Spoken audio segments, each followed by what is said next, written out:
plural possessives can be extremely difficult to gain an understanding of. There are some authors who continue to struggle even after they've been writing for several years. It is a tricky concept, especially when it comes to names. Chris is a popular name, and since it ends with an S, it follows plural possessives along with other plural nouns.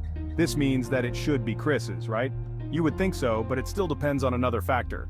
This factor is almost as complicated as properly saying something belongs to this. There are several different style guides for writing the English language. When you follow the rules of the Associated Press style book, Chris's is proper.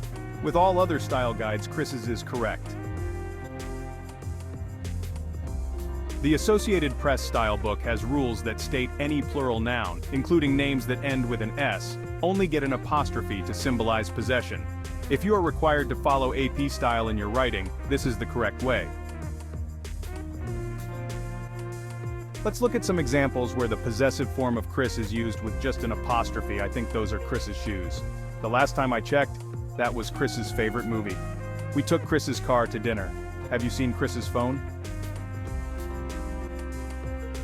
Other style guides, such as the Microsoft Manual of Style and the Chicago Manual of Style, recommend that singular nouns, like a name, show possession by adding an apostrophe and an S, even if the name or noun ends with S. Chris's will also be more common in British English than Chris's. This is due to their style guides being slightly different than those in the United States. Even in America, Chris's is becoming more popular than Chris's.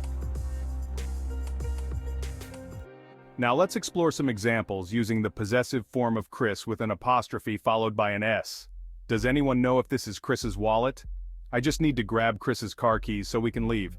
She's on her way to Chris's house for the surprise party. Remind me to get Chris's email for the mailing list before we leave.